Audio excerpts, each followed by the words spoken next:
You are listening to the ReRACEables Podcast.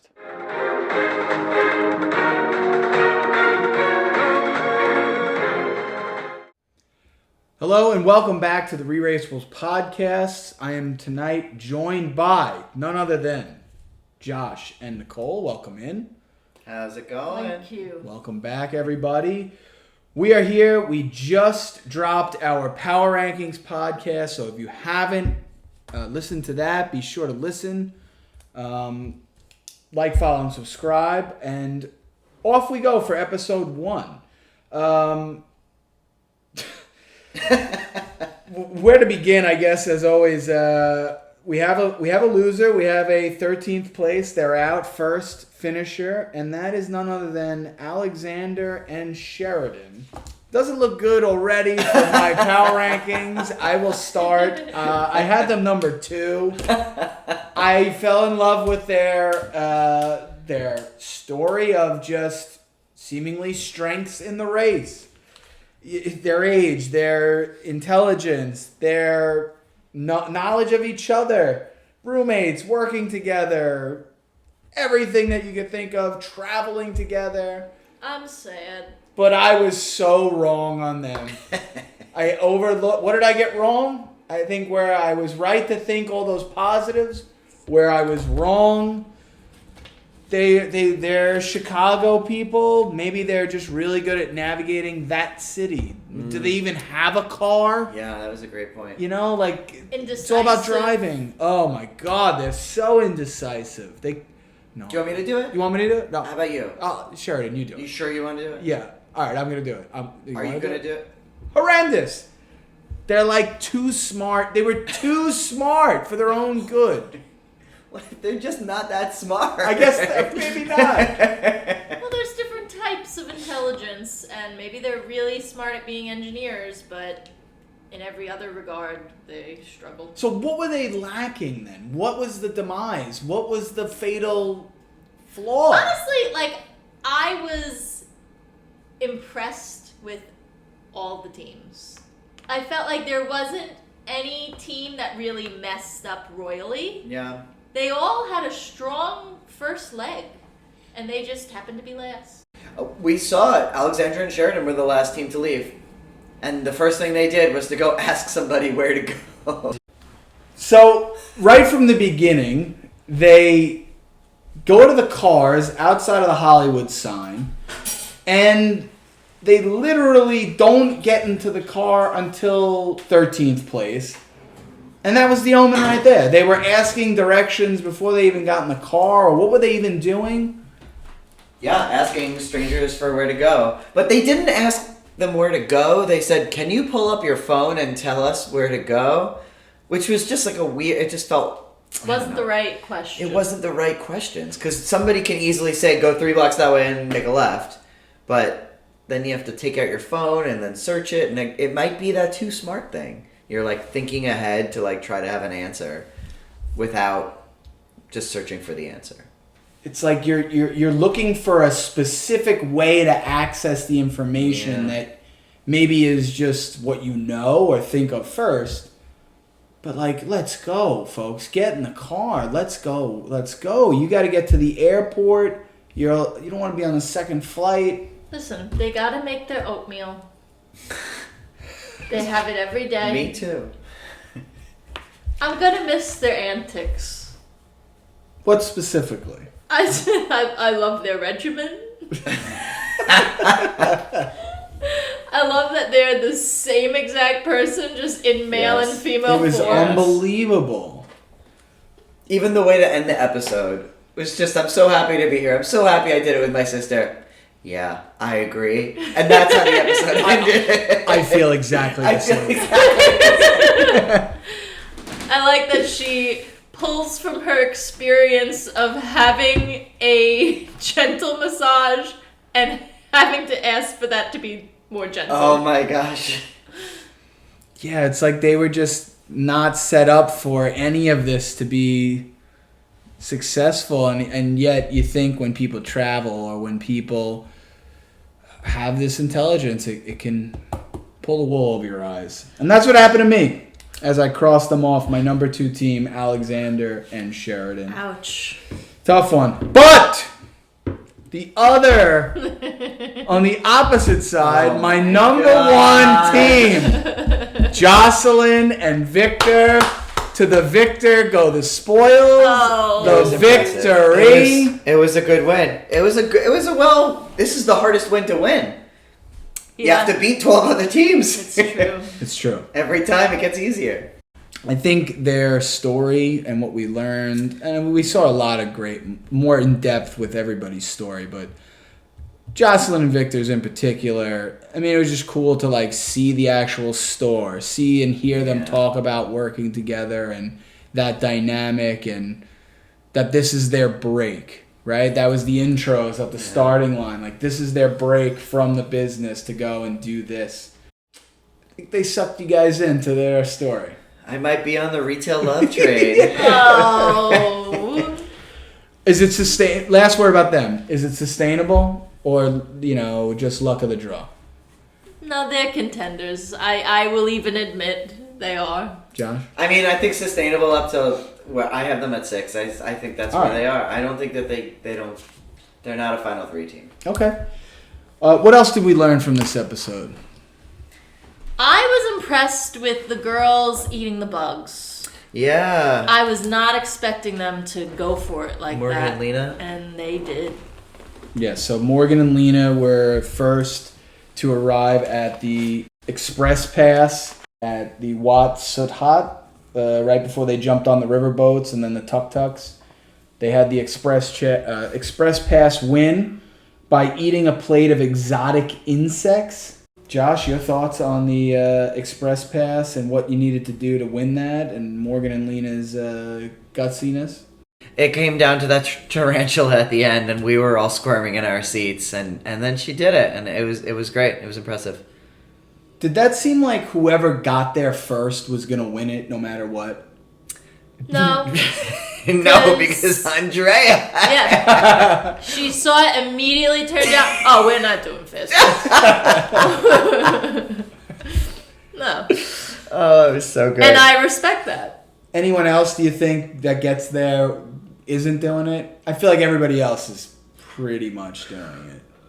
Elizabeth Ileana. It seemed doable, is what I guess I'm getting at. Yeah, especially because they were fried. It was I fried. I thought so. I thought they were, Like, if it was, like, not fried, I think it would be If they were alive, worse. that would have been a lot worse. Yeah. I guess one thing I learned. Still, I could never have done it. No way. Noted. Never done. Never. Really? Especially the tarantula. There's no way I'm consuming a tarantula like that. There's no way. No. That thing had to have been like the size of your palm. Yeah. That was pretty big. Not for $1 million, Nicole. For an You're advantage. not winning $1 million by eating that plate. Yeah, but you have a chance. You have an automatic not chance of winning. No. Yeah, but Nicole, by going to the whole point of the Express Pass is to have an ultimate advantage.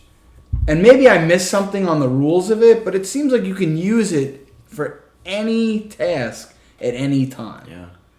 So, I mean, literally, you could hold it in theory. If I'm wrong, please comment. Let us know. You could just use it in the last episode and skip a whole task. That could save you hours. All right. I'm not eating a tarantula. Okay, fair enough. I think the big takeaways, the Express Pass, I think I expected something a little bit harder and not really like whoever gets there first could have done it. Yeah. Because it seems like it's a really powerful strategic thing to have. I don't know. I thought it would be a little bit more. Something that you'd have to like really kind of And that's the only one in the game ever? I think so.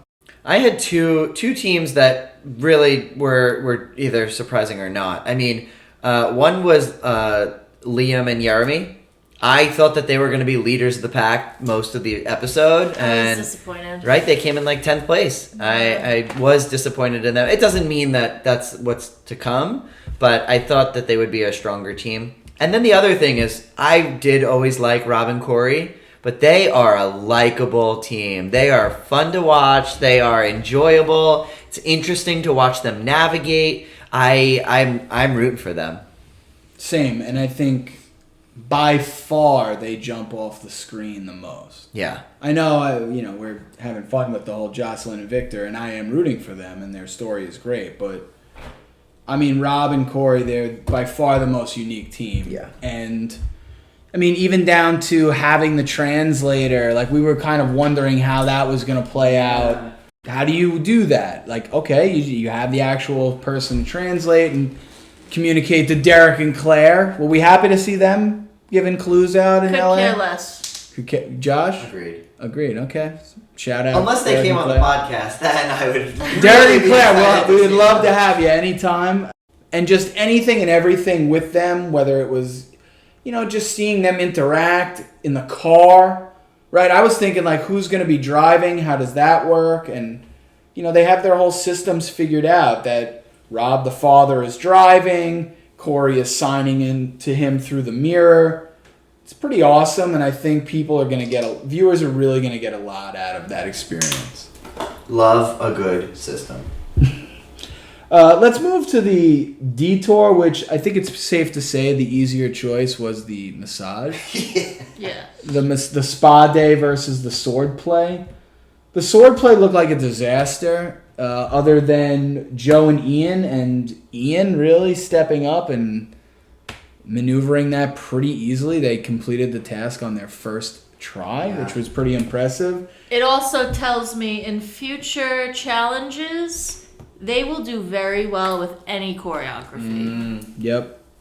And just breaking things down. They had a strategy. Great. Yes. Breaking it into the different pieces, memorizing each piece, and then putting the whole thing together. Well, that's making a physical challenge mental.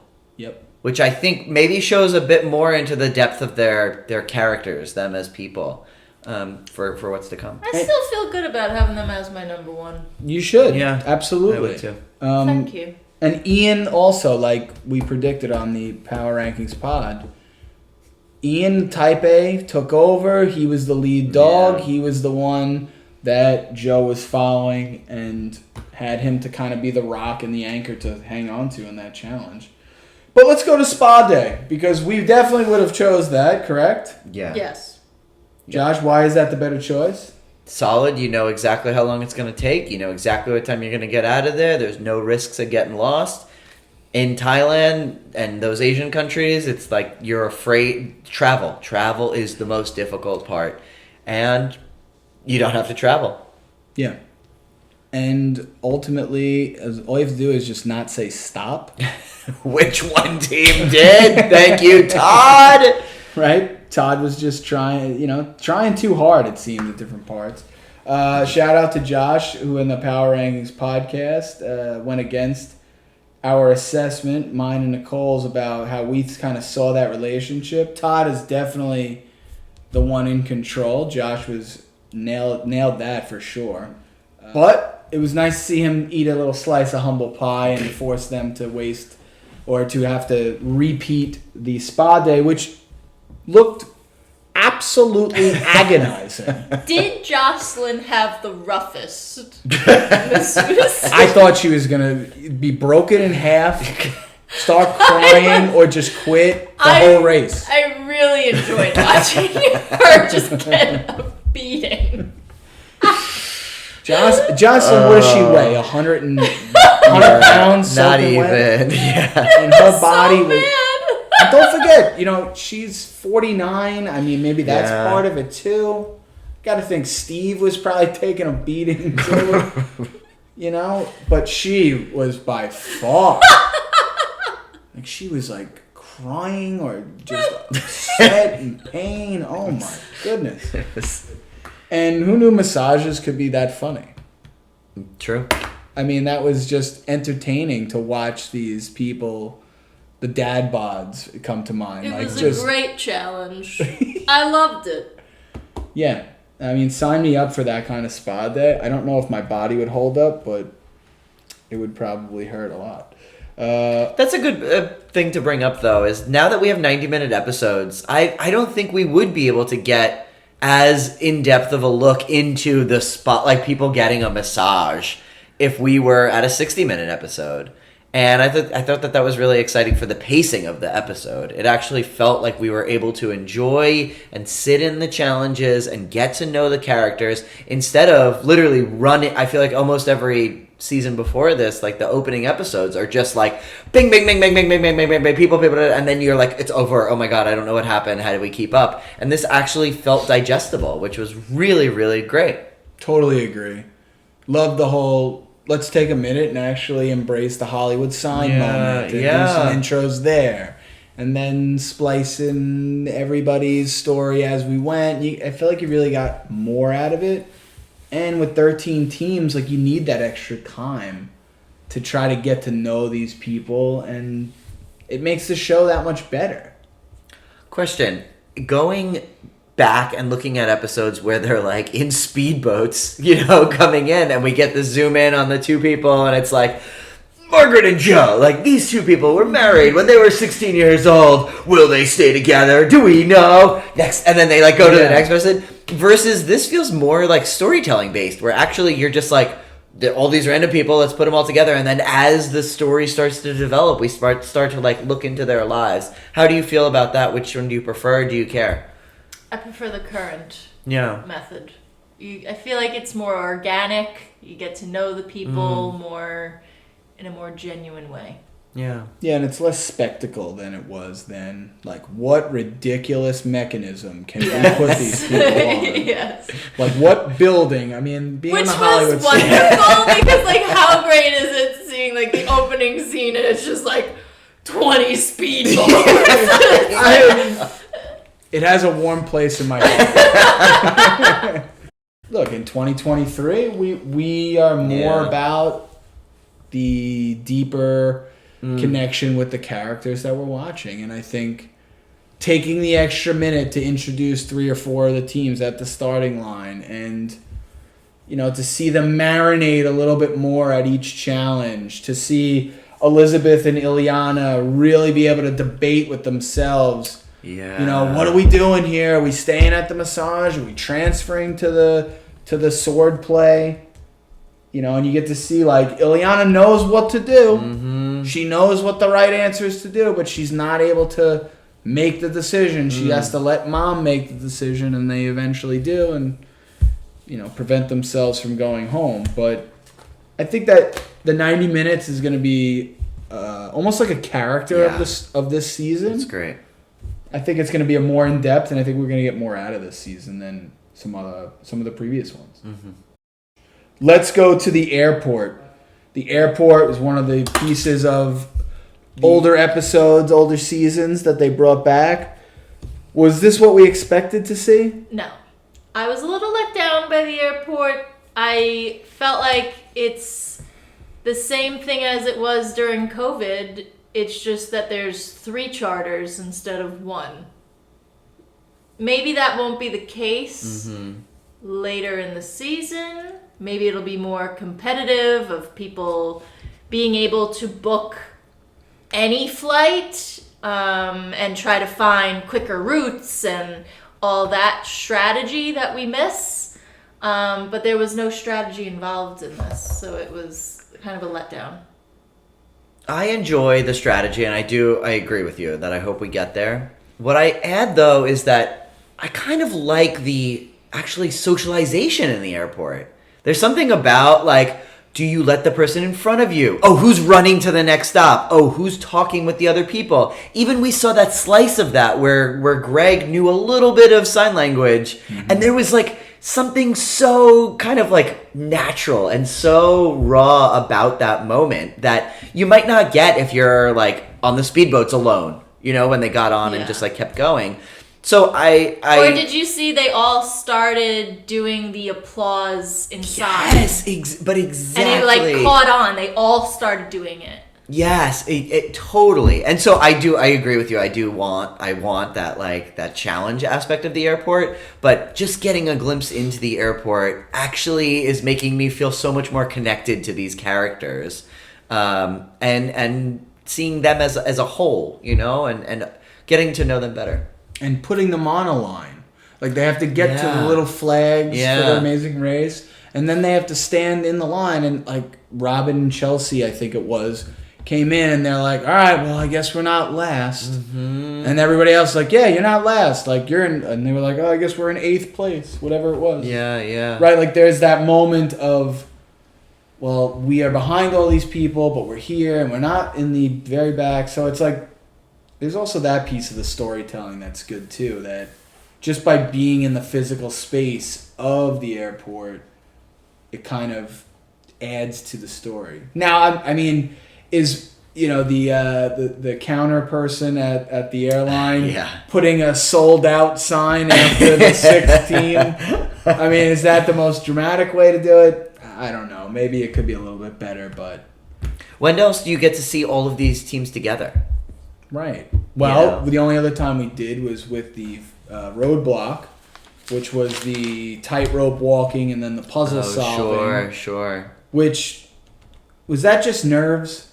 Was that just nerves that people were, like, who was it? Ian was there for 50 minutes, visibly struggling. I was disappointed. Brutal. It was hilarious because we were all watching and we got it before the first person even said it. And I don't know how it took them so long. Yeah, it was 3 words, 4 letters, 2 letters, 6 letters. You're standing on the top of a building in Los Angeles. City of Angels. Like, I don't know. Maybe that's why I'm chalking it up to just first leg, first roadblock, jitters. Oh my gosh, I'm on the Amazing Race. I can't control myself. But there was one person that could control themselves and actually kind of showed a little bit of maybe the foreshadowing to his game, and that was Todd. The guy is brokering deals. He knows the answer, but he's asking if you let me go ahead, I'll give you the answer. He does. What are you thinking? Good move, but I think he's just gonna put a target on his back. Eventually. I think he's just kind of too, like I said before, I think he's a little too masculine, a little too out there, a little too loud, that he's gonna get himself into a point where people are just gonna be like, this guy, I can't be around him, he's annoying, stop it. And he even admitted himself during the massage, I was being too theatrical. Yes. It's like, enough of you. Exactly, and it's the first episode. Yeah. Do less, Todd. Do less. Last thing, and maybe this is a good way to kind of end. We got a little bit of a tease in the promos. We got another one at the starting line about the U-turn. The U-turn has a new twist, and if I missed something, please let me know. It's a vote. It's mandatory. The U-turn has to be used, and everybody goes and votes. Is that right? That's my understanding, and I love it. Yeah, I think they borrowed a page out of the Survivor book, if I can make that leap. Yeah. Yeah, they did. Strategy. Let's talk strategy for a quick second, because my whole philosophy with the U-turn is that you don't U-turn anybody unless you know they're behind you and you know that that would put them out. Right? If you're in first place, there's a team in second place. You're not going to put a U-turn on them, make them do the second challenge because there's 10 more teams behind them.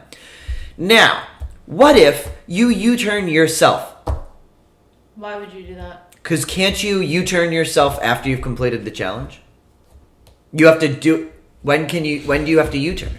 Oh, so you're saying to break it? To break it. Like, just use the if you're in first place, but you already completed it? Exactly. If you're in first place, just break it. Yeah, but if you U-turn yourself, wouldn't you have to then go and do the other challenge? Yeah. Oh, I suppose. So then how do you get... Yeah. Josh, it's a horrendous idea. All right, guys. Okay. But okay, so let's... But that's why we talk it out. Strategy, though, then, are you going to U-turn the person who you think is in last? No. Why? No. You're going to U-turn the team that you hate. Or the team that's the biggest threat. No. No? No. You U-turn who you think is in last. Yes. Well, I guess it depends on when they're voting. Because it's not like, if I'm first, I put the first vote. Yeah. Okay, but then what happens? Everybody just votes, but then everybody keeps going. Yeah. So how does it even get used? Whoever gets there and sees their name there. Oh, so if there's one vote and you put the team number 2, does team number 2 have to do it and that's it? It's over. Right, but doesn't team number 2 get to vote? Doesn't team number 10 get to vote? Maybe it's for like another leg. Yeah. Like Do you have to? There's the U-turn vote at in leg 1, and you vote, and then in leg 2 there's the actual U-turn where the vote is tabulated. Or what if you don't get the quota? Like if you need 3 teams to U-turn someone, but or maybe it's like a certain number. No team ever gets 3. So maybe that's it. And then no one gets U-turn, which is kind of anticlimactic. We have a lot of questions here, folks. Lots of questions. Just do not put yourself if you're team number 1. That is something we are certain. That's the one thing we worked out here. But if you have any idea, if we missed something, be sure to comment down below and let us know what you're thinking with the U-turn vote, and maybe we missed something in the lead up and during the episode. Anything else that we want to say before we cross the finish line? Okay, so let's cross the finish line here on episode 1.